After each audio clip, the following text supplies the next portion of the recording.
గొప్పవాడి గొప్పతనం.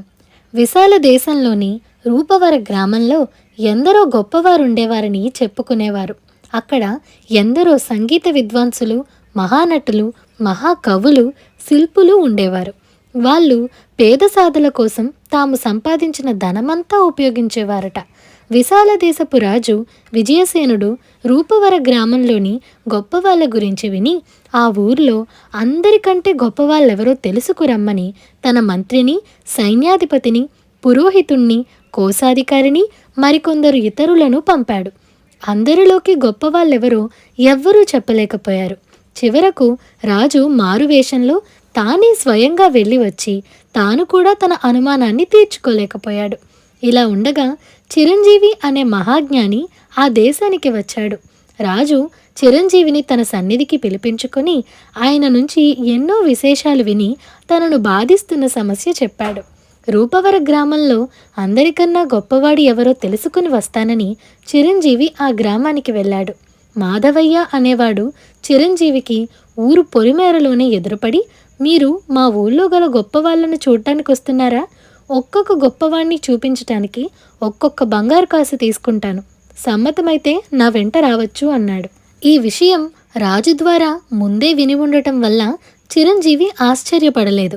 మాధవయ్య ఒక్క రోజులోనే చిరంజీవికి 60 మంది గొప్పవాళ్లను పరిచయం చేసి 60 బంగారు కాసులు సంపాదించుకున్నాడు.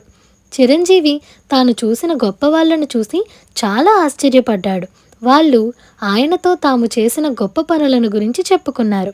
దేశంలో ఆర్థికంగా ఇబ్బంది పడేవారికి వారి నుంచి ధన సహాయం అందుతున్నది. రేపు ఇంకా చాలా మందిని చూపిస్తానన్నాడు మాధవయ్య. అంతా బాగానే ఉంది, కానీ ఇంత గొప్పవాళ్ళు ఉన్న గ్రామంలో బంగారు కాసు వసూలు చేసే నీలాంటి వాళ్ళు కూడా ఉండటం నాకు విచారం కలిగిస్తున్నది అన్నాడు చిరంజీవి. మాధవయ్య వెంటనే తాను తీసుకున్న డబ్బు చిరంజీవికి ఇచ్చేసి, మీరు బాధపడుతూ ఇచ్చినట్టయితే నాకిది వద్దు, మీకు బాధ లేకుండా ఇయ్యగలిగినంతే ఇయ్యండి అని అన్నాడు. చిరంజీవి ఆశ్చర్యంగా, బాగానే ఉంది నీ వరస, ఈ డబ్బేం చేసుకుంటావు అని అడిగాడు. అదంతా మీకెందుకు బాబు, చెప్తే మీరేమైనా ఆరుస్తారా తీరుస్తారా అన్నాడు మాధవయ్య.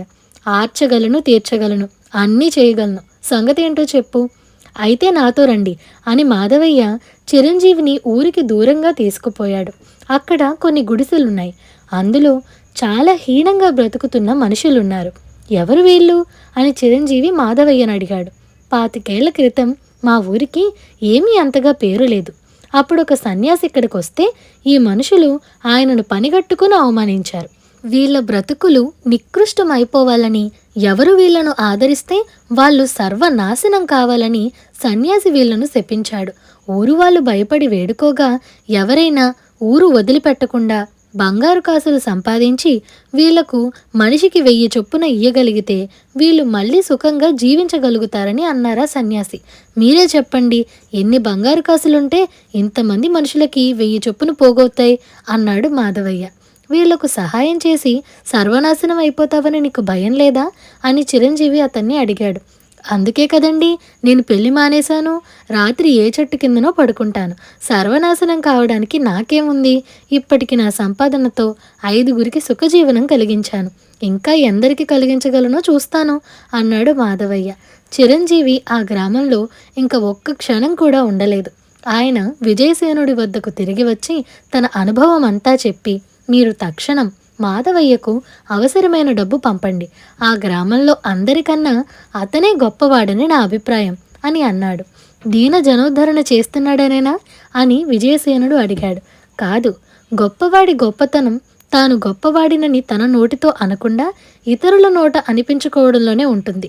ఊరందరి గొప్పతనాన్ని పొగుడుతూ మాధవయ్య ఓ మహాకార్యం కోసం శ్రమిస్తూ ఉంటే అతని గొప్పతనాన్ని గుర్తించని ఆ గ్రామవాసులు మాధవయ్య కన్నా గొప్పవారు ఎలా అవుతారు అన్నాడు చిరంజీవి. చిరంజీవి సమాధానానికి రాజు చాలా సంతోషించి ఆయనను ఘనంగా సత్కరించాడు. మాధవయ్యకు అవసరమైన ధనాన్ని కూడా పంపించాడు. ఇదండి ఇవాల్టి కథ. ఈ కథ మీకు ఎలా అనిపించిందో మాకు కామెంట్ సెక్షన్లో చెప్పండి. అలాగే మీకు ఈ వీడియో నచ్చినట్లయితే like, share, subscribe to Priya stories Telugu. Thank you for watching.